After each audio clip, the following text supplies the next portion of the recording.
Ladies and gentlemen, welcome back to the VCT Verizon Game Changers, where we are one series down, and that series was a 2-0 in favor of Cloud9 over Dignitas. Now, Cloud9, they get to go do their due diligence, rest up, whatever it may be for the next day. Dignitas, on the other hand, they got to run right back at it. My name's Tanner Metro. Joining me, Naori Mizuki, or Sam, as we've been calling her here on the desk. And, I mean, that series, it was just, Cloud9 doing Cloud9 things, right? Yep. But at the same time, it was Dignitas pushing back in a way that I wasn't really expecting. Again, you often hear casters use the term, the scoreline doesn't reflect the game, and it sounds kind of dumb, but it is so true. So many of those rounds came down to clutch moments in a 1v4 where someone on C9 manages to just annihilate everyone, usually Mel, and manages to win out a round that seemed impossible. So many of those rounds came down to tiny, small micro plays that swung the round in a specific team's favor. So yes, the scoreline was not very close, but each of those individual rounds, when you go back and watch them, you realize it really could have gone either way. Very, very impressive series for Dignitas, and a good warm-up as they come up against OWA, who have just finished their run versus Moon Raccoons Black. It was a 2-0, but again, this is another case of the scoreline not really showing too much, because if you look at the individual map scores, I believe it was 13-10 and 13-7. Very, very close. And Moon Raccoons Black is a team that just won the most recent Valorant League. So that's not a team to be trifled with. They got picked up by Moon Raccoons for a reason. We know that OWA are a Gen G content creator team. They're all content creators for Gen G. So they're all really, really strong players in their own right. They had a phenomenal series yesterday. I'm looking so good to see so forward to see how they come up against each other today. And outside of the, that Cloud9 white roster, the bulk of things looks good, right? Everybody kind of coming up together, all of these lineups, one playing another, and the matchups are so incredibly close. We've got some replays from that last one, and in our Verizon postgame interview, Mel basically said, we know what we're doing. We've been doing it a long time. How much of that as a whole do you think is, the experience, the confidence, is what really driving the team? And is that what, these teams that are bumped down to the lower bracket, they need to find? Or what is it, right? Because it's sugar, spice, everything nice. Then the chemical X really seems to be either experience or confidence for Cloud9 White, and the rest of the teams need to find it.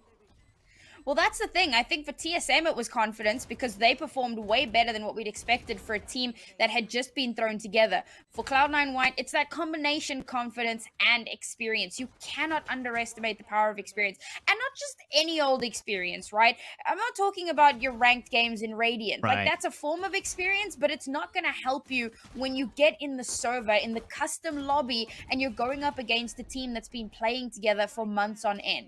You need to have that synergy. You need to be able to understand exactly what it is your teammates are going to be doing at any given moment. The synergy between these players to play off of each other's abilities, to play off of each other's swings, to be able to get kills, trade out kills as soon as one of their teammates falls. These are such important factors to have in your team play. So yeah, it's a massive thing for C9 to have all of this experience. And I think that giving some of these other teams a little bit more time to garner that experience, to get to that level, we're going to see much tighter competition. Because while C9 feel leaps and bounds ahead of every other team, all the other teams seem really closely contested.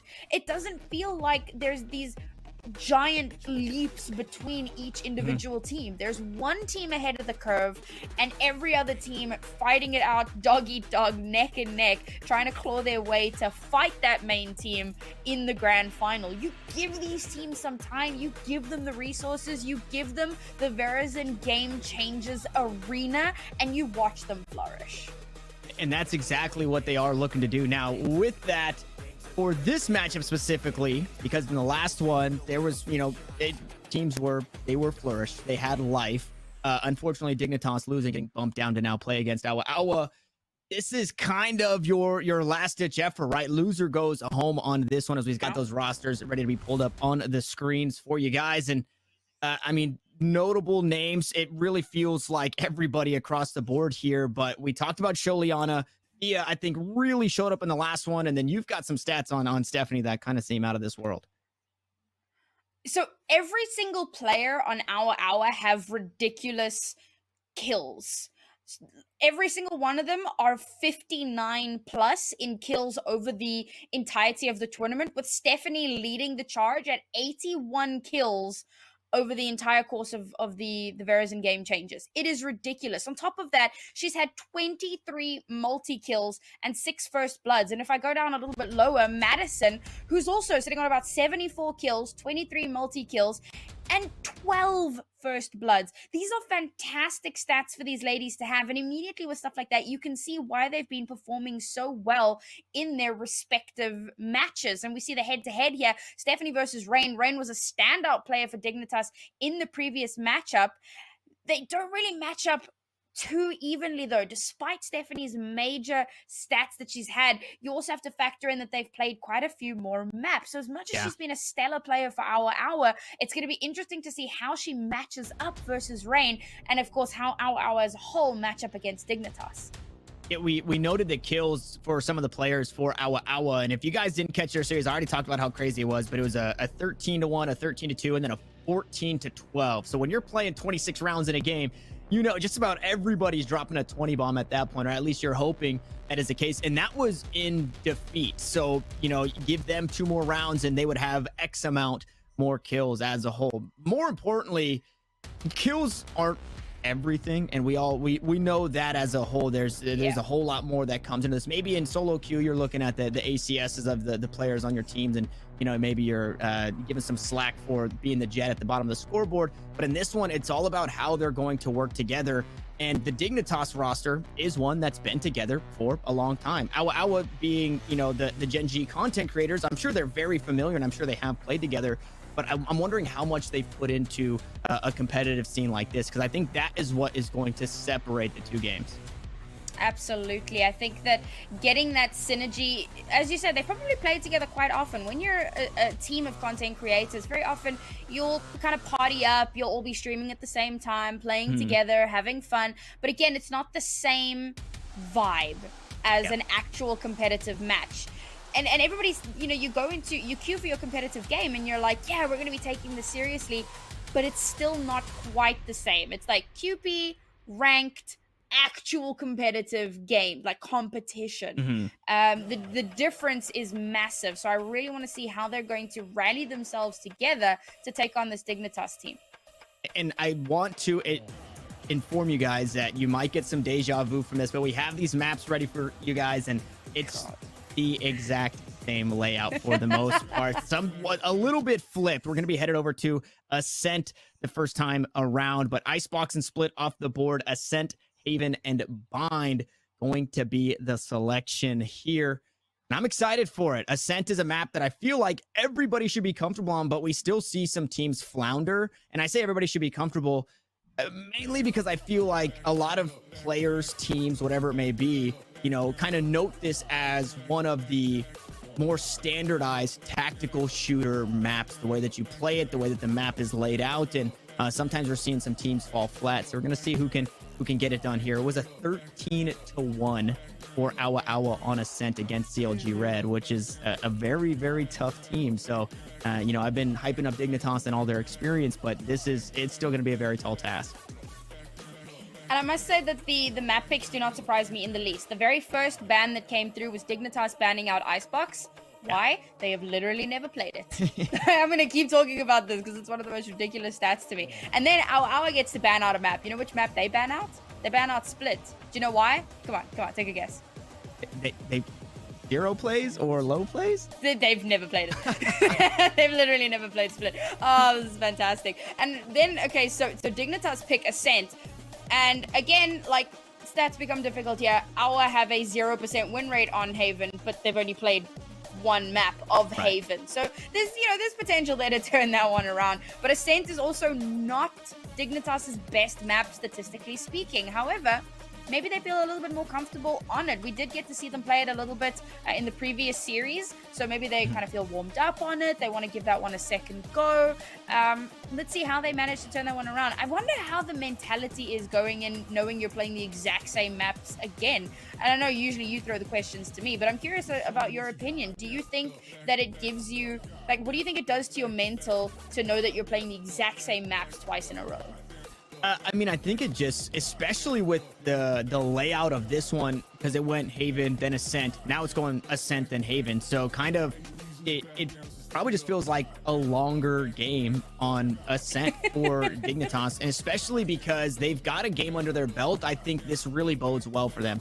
Obviously, this OWA squad isn't coming just fresh off the couch, no training, no warming up, nothing like that. They're obviously doing their due diligence in the meantime and probably watching that last game. So it feels really like a help and a hurt for Dignitas. They feel comfortable. They're not bouncing around maps. They're coming right back to Ascent. But for OWA, they just caught 20 something, or I'm sorry, not 20 something, 16, 15 something rounds on Ascent to watch how Dignitas play. And that information, it's not stuff that you need to scribble down in your notes because it's so fresh on their brain. So it's kind of that double-edged sword for both of these teams. And that was the exact same argument I had for Dignitas coming into the C9 game. They've had so much tape on C9. What they didn't account for is, of course, the Astra play. There is no tape on C9's Astra play.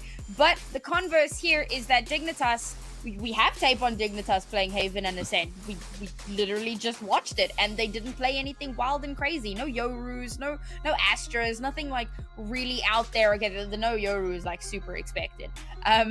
So once you watch that game through, you kind of get a feel for the way that they play. But here's the thing, bearing in mind that this again is a content creator team, so they're not going to have something like a coach, to the best of my knowledge. So they're not going to have someone to kind of help them break that down. It's all going to come down to their own individual understanding and intuition towards the game and how the game is played, and how they translate that through their own brain processes into how they're going to approach these next two maps. I think it's going to say a lot about the ladies themselves. Like, if we can see them burst through the gate and actually start to exploit some of Dignitas's weaknesses, I'm going to be massively impressed, because it shows that these ladies are not just good at like shooting, but they're also good at strategizing and thinking, which is a super important part of Valorant. Yeah, an incredibly important part, right? You need to, information is just so valuable outside of, being able to click heads here. So the more information you can get, the more you get, okay, hang on. I'm hoping that they're just trolling us maybe a little bit. Maybe they heard us talking about the Yoru, but Carly hovering something a little crazy here. Hovering something a little, a bit more crazy in the Viper. Okay, now we're definitely not going to see it. But yeah, as you said, it's, I'm ready for this one. I think this one's going to be a lot closer, and I think Dignitas really has a lot to prove. Again, a chip on their shoulder going against that Cloud9 white roster. Lost to them when they were magical back in the day, and unfortunately didn't get it done now. But you get that fire lit under your butt now that you're in that lower bracket to really just pick it up and keep going forward. And, I mean, Cloud9's been giving us our fix of the Astra. We've got Astra every single game of the day now. Is Therese so gonna I be playing wasn't that? sure if I was DCing or if Tana was DCing, but I've just had confirmation from production that he's roboting for them as well. So sorry for the random period of silence, possibly accentuated by robotic noises, but I'm gonna try and fill in until he manages to fix that one up. So yeah, oh, is it just Discord? Oh, fantastic, that was terrifying. But if he is speaking, I can't hear him at all. So that's fun. Okay, now am I clear now? Am I still a robot? Okay, he might need to just restart his Discord. Okay, he's restarting his Discord. So as we carry on here into the game, I'm going to be taking a look at these compositions. I do have a little bit of information here on these two teams and what they've played on Ascent before. And, based on what they've played before, nothing has changed at all. And I like to see that. I like to see consistency. However, we are seeing an Astra for OWA, which is... Nope, that's pretty usual as well. Although I say we have an Astra for OWA, not anymore. She immediately gets taken down, pushing through out onto this B site. Now the spike is down, so they're going to need to pull back a little bit. Need to play this a little bit more carefully. Losing your players so early on in the round, particularly your Astra that has all of your smokes and all of your utility, a lot of the things that you're planning to play off of is very, very difficult once you start making your way back into the round. So the spike's going to start moving over towards that A site. And unfortunately, we've got Emily on a bit of a lurk here. Now, I do mean unfortunately for OWA, because if they run into her when they're not expecting to, then that could be an easy couple of kills here. Immediately the push starts onto site. And we'll be able to take down one. Oh, a nice little kill there straight under the door as the trades will come back and forth. But of course, it's going to be the last one standing here for OWA, holding on to that spike. Poor Carly, last person alive. And Emily, as I mentioned before, on that flank, coming up behind Carly. Not even going to get the chance to get a kill in there as Rain is going to be the one to pop her. And that's going to be the first round on the board here for Dignitas. Very, very unfortunate that we had to see the first player of Tire to go down so early on in the round.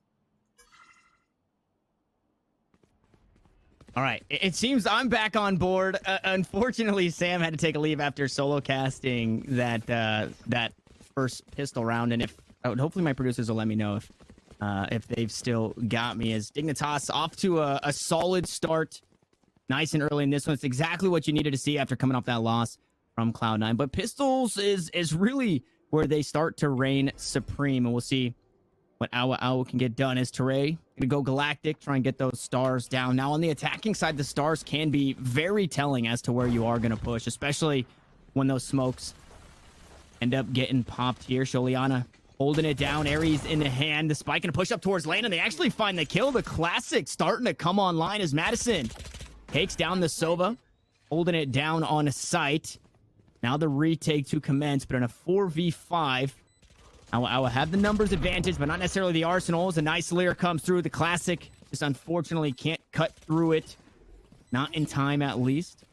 Has a double swing. Nets a kill to even the odds. And in a 4v4, Noki doing what she can. Rain up top. There it is. The turret actually going to get on the board as well, and it's all down to the last. Hannah, who netted the Ares previously, not going to get much done with it this time around as they toss that one on over to Thea. Get a bit closer to that lockdown in the second round of Dignitas.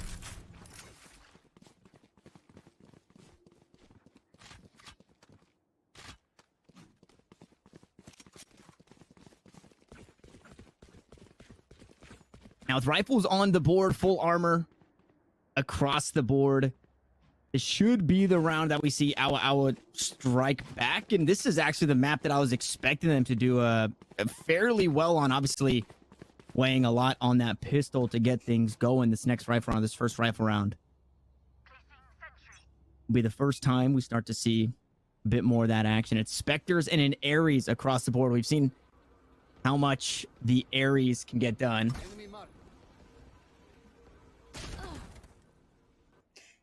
Hello. Hey, I got you. We back.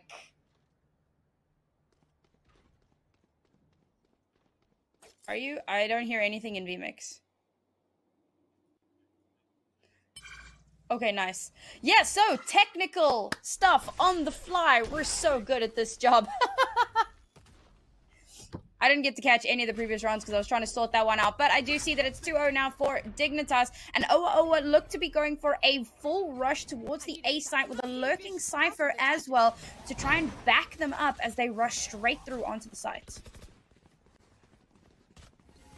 And a fairly easy take. Having a member up makes it a whole lot easier. As that spike goes down to Ray. Gonna net that ult orb. We saw them kind of tossing it back and forth. It was one to the Killjoy for Dignitas. Thea picking that up, trying to get that lockdown online. And we can see OWA working on that cosmic divide as Emily pushes out so deep. Hannah just holding it down. Somehow they sniff it out.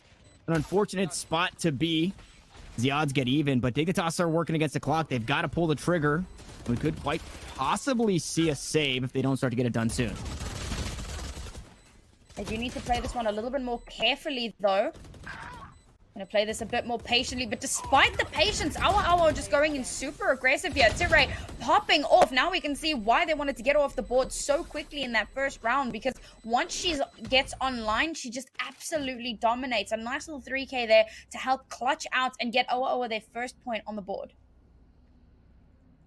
And that was, I think you were still gone, maybe not being able to hear me, but the round, I was hyping up that round as the round that OWA really needs to get something done. So it bodes very well for that squad to be able to do that. The pistol 50-50 could go either way sometimes. And then that next round, obviously, you're expected to lose it. So coming back in round 3 to pick that up, it shows me that OWA are still dominant on this map. Although it was the Arsenal advantage, we'll see what they can get done. 2 members were knocked down in that last from Dignitas. So the bonus wasn't a complete bonus across the board, as they've got their stance up towards this mid area, but that spike yet to be picked up. So no real trigger being pulled just yet from OWA.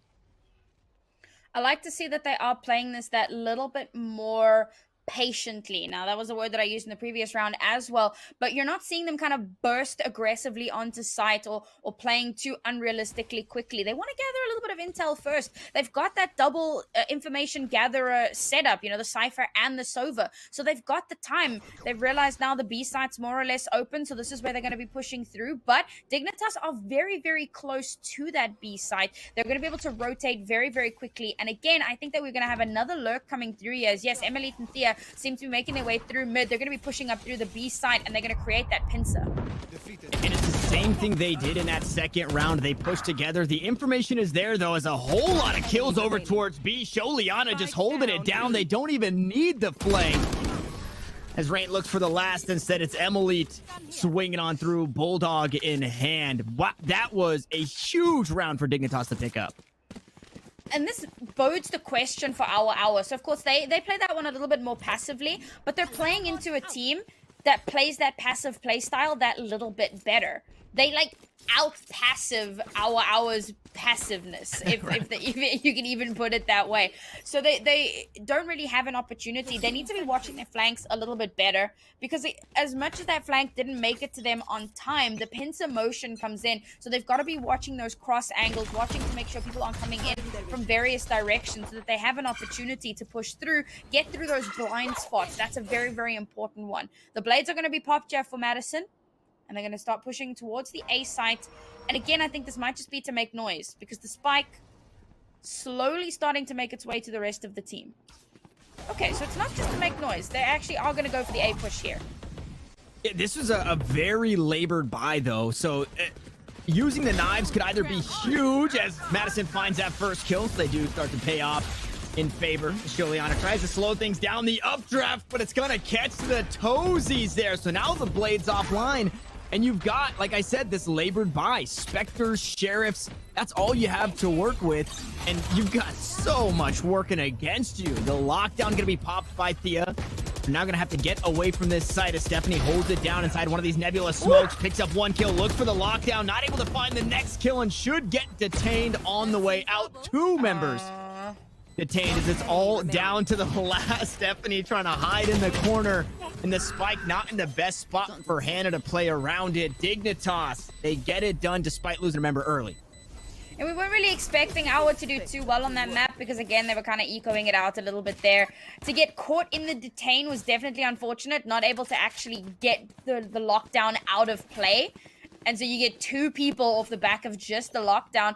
That was a relatively expensive round for Dignitas, though, to have invested the lockdown into the anti-eco. But again, this shows that they're not underestimating their opponent. They want to make sure that they're using just enough to secure themselves around, but they don't want to go overboard. So they still have the Empress and the From the Shadows available, but that big old wall is available for Astra. And again, that's so good at bisecting sites, locking down sight lines, and as we mentioned in the previous series, it muffles sound, so you don't really know what's going on the other side of the wall. It's a terrifying thing to have just put up straight in front of your face. So I really want to see how OWA are going to use that to make some space on a site and maneuver around it to leverage themselves around win.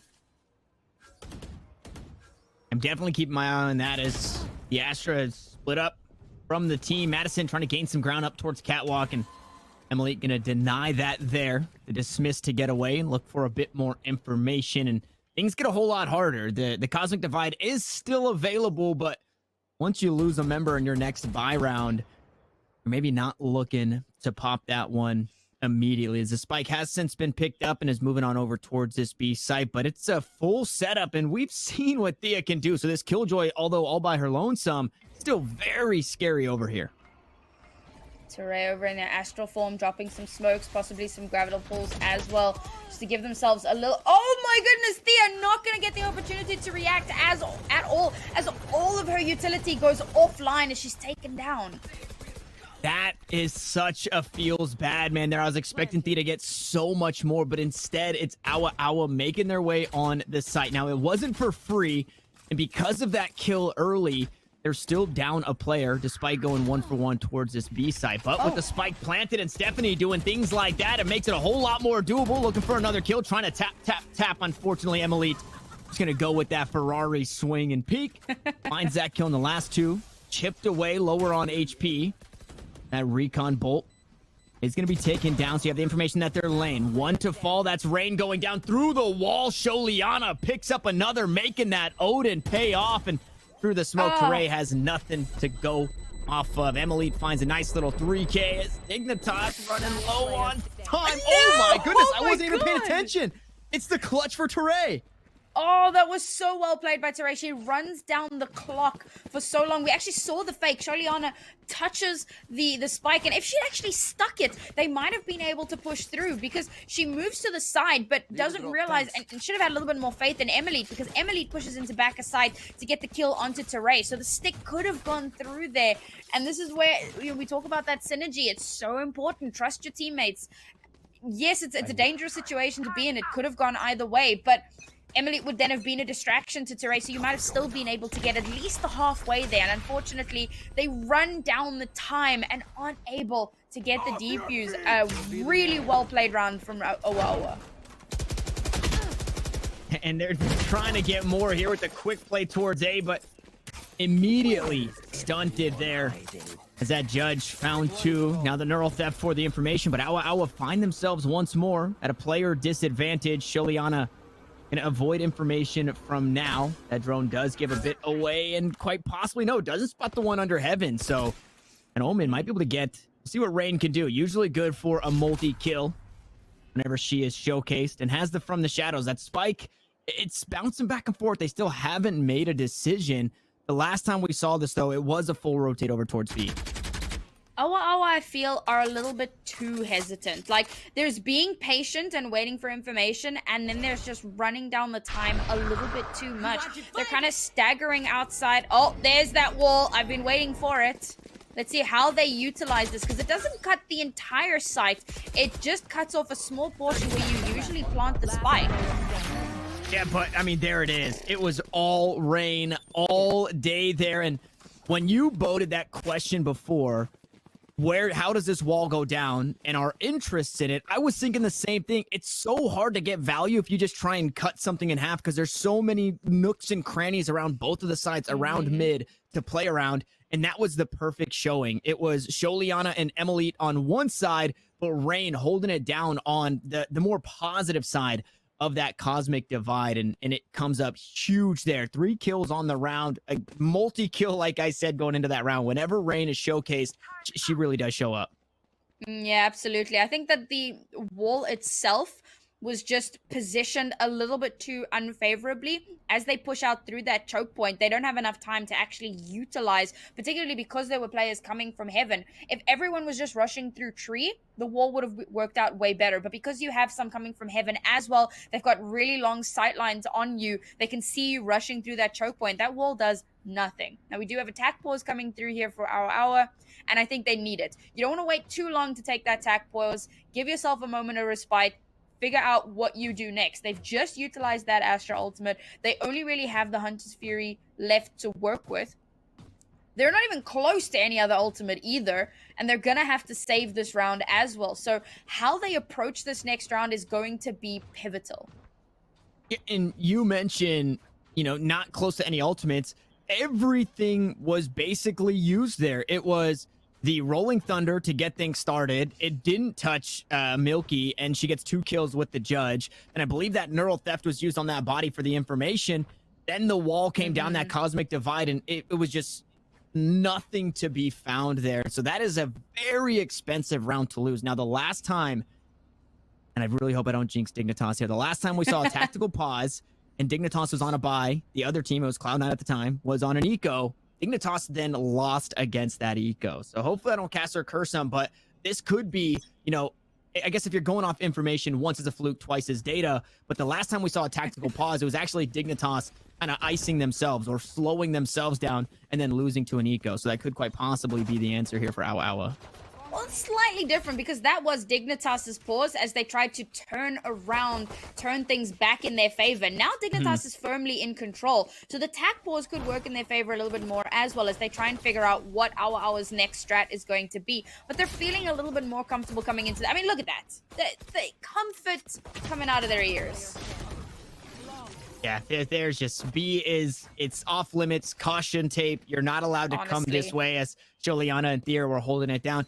I did like what Madison did there. She dashed onto the site, and typically it's the dash on the side, hit the switch, and kind of play inside that switch area, but instead try to push on the site. The problem with that is she had to clear every single corner all by herself. She peeks right, gets shot from the left from backside or in that boathouse. So a tough play, you know, good initiative. Just unfortunately didn't have the backup there just yet. And sometimes it's what happens when Jet players try to do Jet things. Boathouse is no longer Boathouse. It is now Thea's house.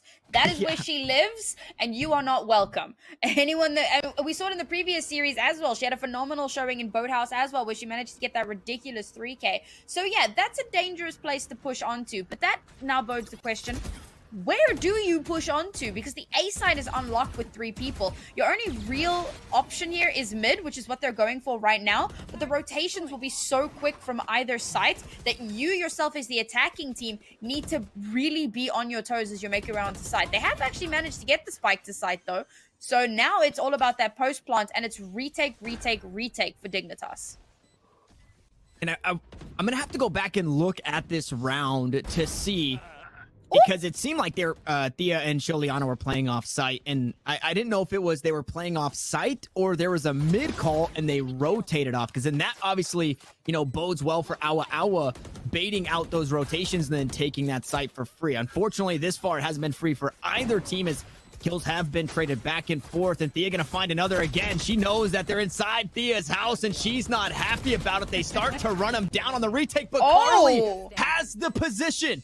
Thea, the last one alive now, has to go for the defuse. The Hunter's Fury going to be used on top of it all. You're out of time. You're out of HP. Now both of them going to go down to the spike here as Carly finds herself a 3K, a 4K technically going down to the spike on the way out, but OWA battle back.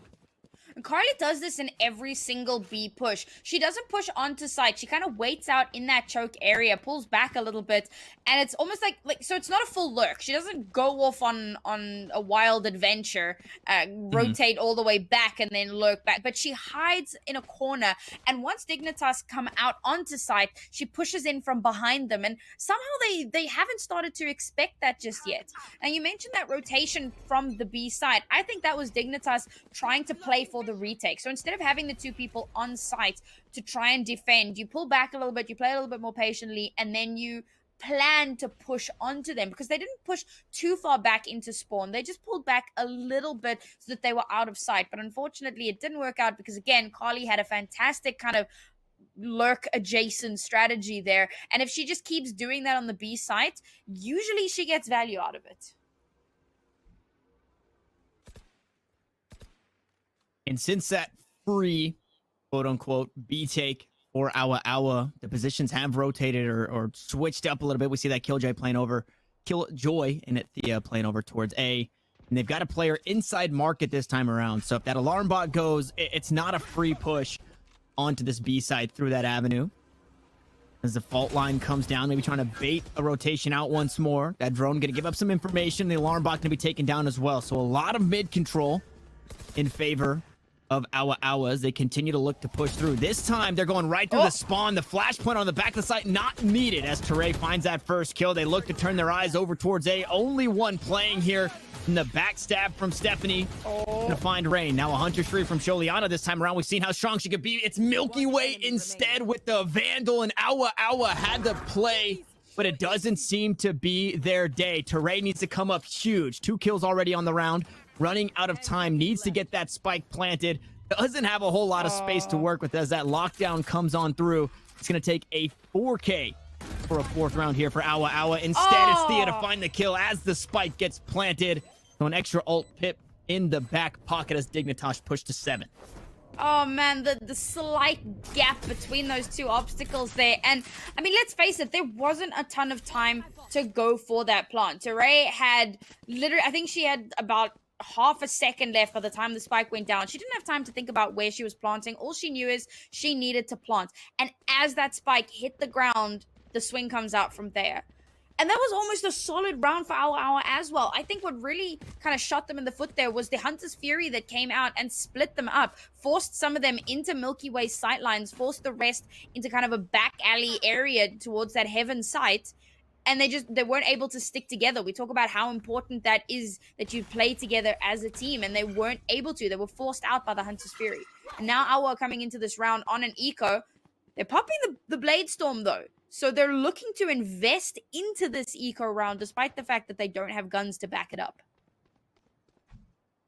This is exactly what we saw a few rounds ago too. It was the Blades coming out. It was a play towards A, but once or if the Blades go down, Madison was good for 1 kill in that round. But if the Blades go down, like you said, you have a lot invested. I guess with 2 rounds left, maybe Madison hoping to get that ult on the line in the next coming round, but we'll see. You don't have that Rolling Thunder to work with this time around. You do have the Cosmic Divide. Could Teray choose to use it in this? Might be saving it for the last round as that Recon Bolt looks to get some information. It does get the information that everybody has since pushed off the site, but when you go and try and close the door, now you're in trouble. They spot the jet coming out through. The right click's gonna go wide. Thea finds a kill with the utility. Emily gonna use that rifle in the hands of the Reyna as they cut OWA down to the final 3 here in this round. The spike is planted. The 5v3 retake bodes very well. Oh, that's and this dismissed. eco round just Oh my starts to God. fall apart. A bit of damage is all OWA can find. They invested so much, like you said, Sam. This was the trust that I wanted to see. I mean, you saw Emily, she runs straight out, gets a kill, runs into the enemy team with a dismiss, knows that the rest of her team is there to back her up. So she dismisses through the enemy team. A couple more kills come through. She gets through on the other side, doesn't even worry about what's happening behind her, goes straight to the spike to stick the defuse. That's the trust that I was talking about. And I mentioned this in the previous series against C9 White, but Dignitas have really good map control. They're really good at shutting down the map. The problem was C9 was just better. They utilized that Astra really well, but now against OWA, a team that doesn't have the same kind of pedigree as C9 White, to put it that way, I guess, you can really see how strong Dignitas's play is. And now Milky Way has that operator in her hands. Anybody that pushes A, oh, she missed! Oh, I was so looking forward to proving a point there, and then she missed. And so the miss hurts, but the Cosmic Divide was used, and this is, I mean, same kind of scenario, although it was an eco round last time. They get on the site. Okay, there we go. Open things up. Madison not needing the blades.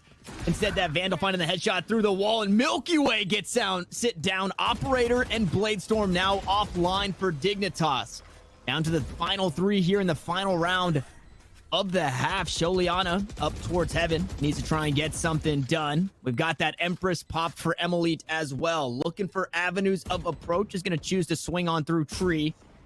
There's a long flank coming from Rain, but they're running out of time. They're going to have to send something here very soon. Rain able to find 1. Now cut the numbers down to 4 for OWA. Teray on low HP is... They just keep battling back. It's Sholiana up towards Heaven. Hasn't been able to gain any spaces. Madison finds a 4K to close out the half. 8-4 we go. And so what I always say when we come to these 8-4s is that it's the best of a bad situation. Yep. At the very minimum, you want to be coming into the half with 4 points, because it gives you like a little bit of wiggle room.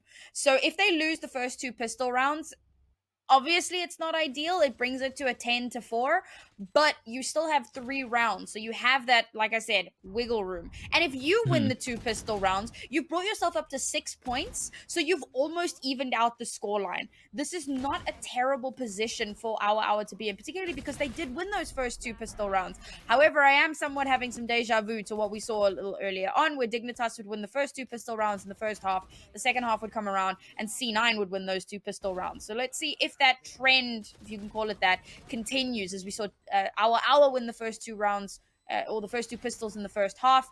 Can Dignitas win out the first 2 pistols here, or will our continue on and win out those first 2 pistols? If they can do that, then they have a serious fighting chance here in this series. If they can't do that, then I don't know. It doesn't bode well.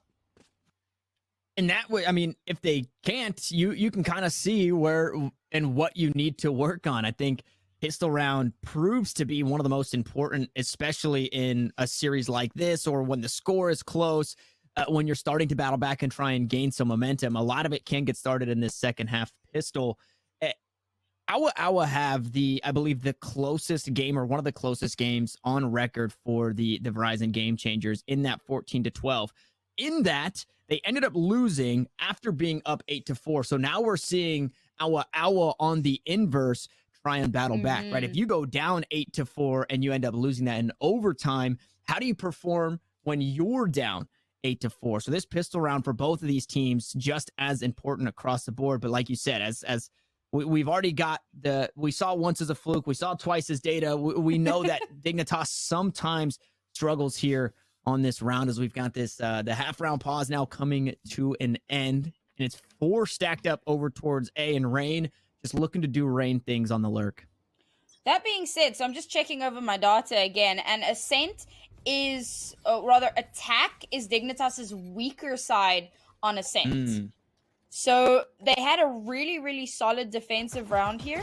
And the defensive round is our stronger one at a 71% win rate, as opposed to a 55 on the offense. And again, like, very limited data. Actually, no, this is the map they've played almost the most, with 7 maps. So this is some decent data on this. Their defense, statistically, is better. So let's see. Can they turn this one around? Already they managed to get a really solid, make that 2.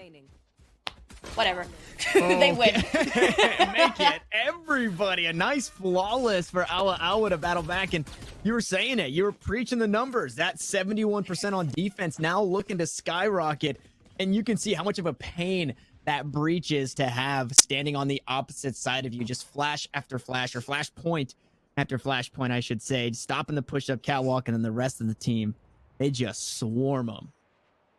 And this is what I was saying, because now look how close the scoreline is after just 1 pistol round. Yes, you come into the second half at quite a deficit, but the 2 pistol rounds, huge momentum swing. Let's see if OWA can continue on with that, because now they've also got the gun advantage on top of everything else. So how do they leverage that, knowing that in the next round, Dignitas are going to full buy? That's a pretty good start for Dignitas, making at the very least, that bonus not be free for anybody, or everybody, I should say.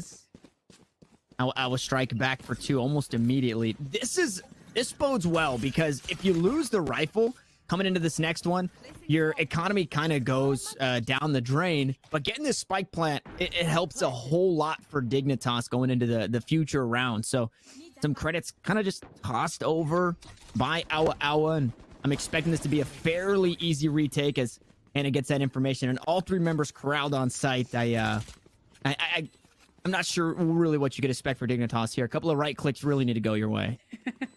Well, they do still have the turret, so they can swing on that. OWA do need to play this very carefully. We spoke about how important it is to be able to swing on your teammates, or they could just do that, I suppose. Yep. Aggression. And to be fair, that was one of the things that I kind of chastised them about in the previous half. I was saying they're too hesitant. They don't actually, like, hit the go button. And now on this defense, they took a second to get themselves into position, and then they just ran straight in, and they ran over the last remaining players of Dignitas. I said that statistically the defense was better. We saw in the first half they won the 2 pistol rounds, but then Dignitas proceed to win like 8 rounds almost in a row. OWA have now won the first 2 pistol rounds. They need to keep that momentum. It's an anti-eco, which means that OWA have a severe gun disadvantage, but they have the advantage of numbers in terms of stats. How do they leverage that?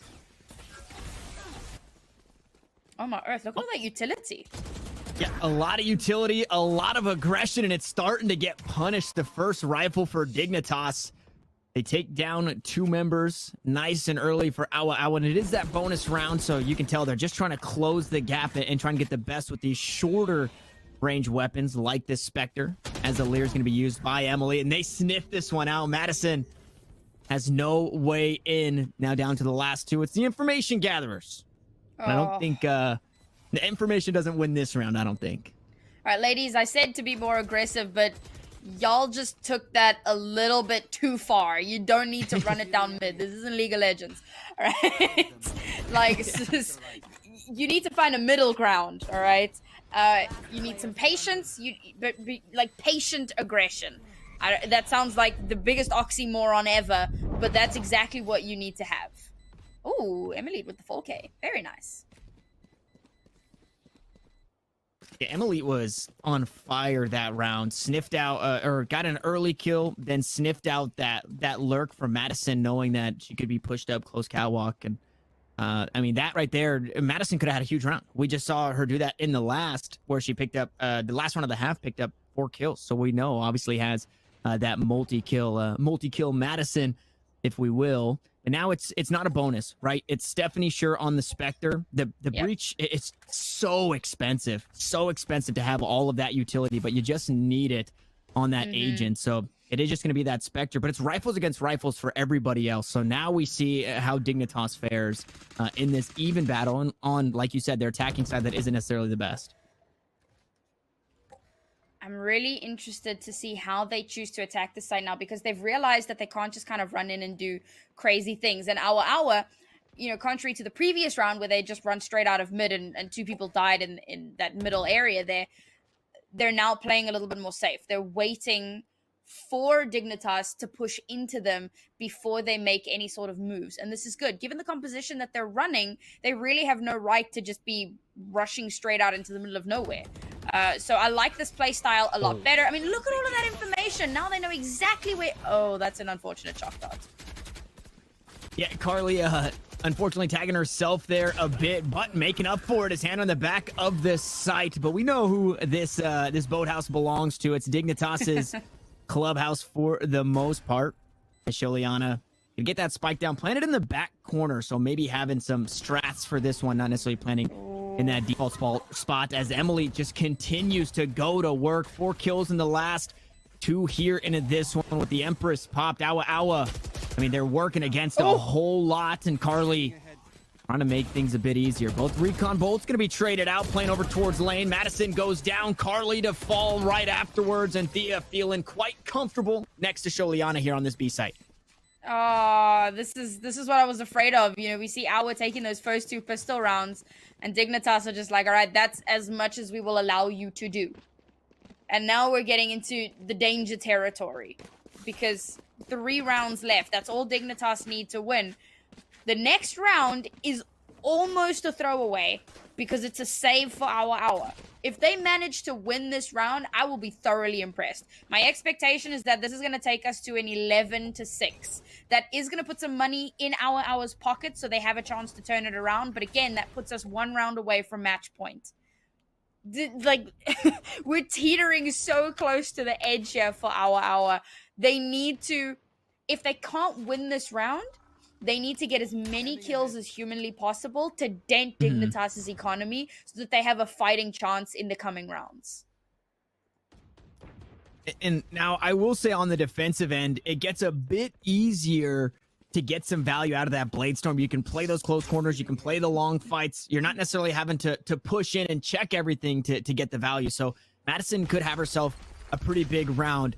And the rest of the squad right behind her are very close to their ultimates as well. I believe is 1 pip to get to that Hunter's Fury. You see 2 here for the Rolling Thunder. So those ultimates could turn the tide of this round.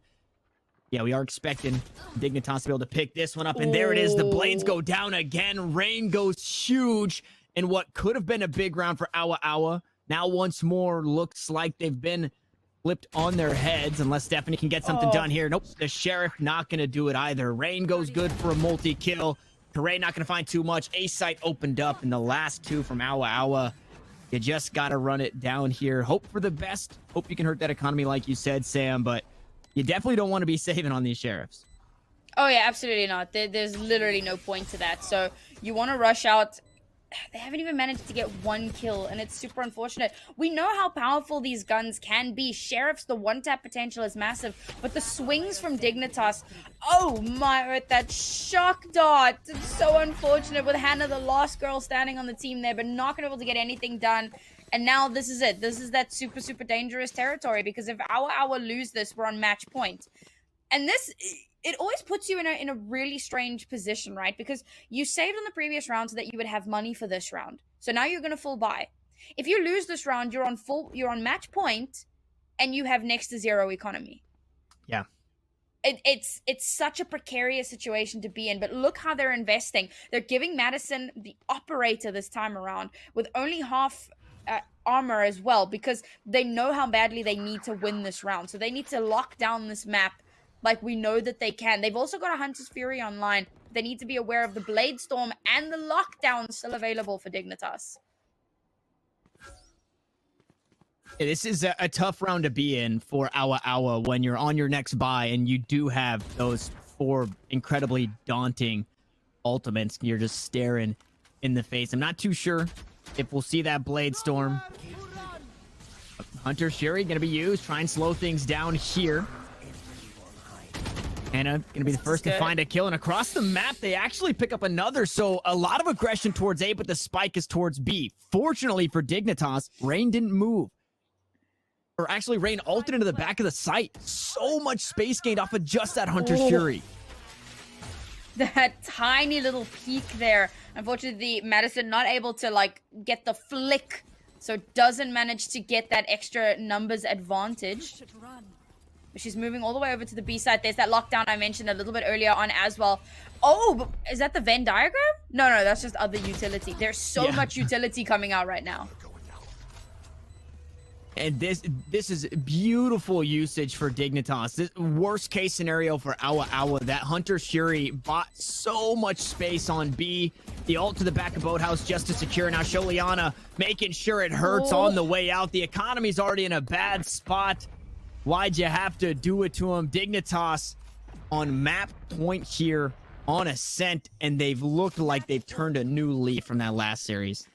Honestly, they're looking so strong. Although I must say, again, I mentioned this a little bit earlier on in the series, but I think that the problem in the previous series wasn't Dignitas playing, you know, not particularly well. It was just that C9 were playing better.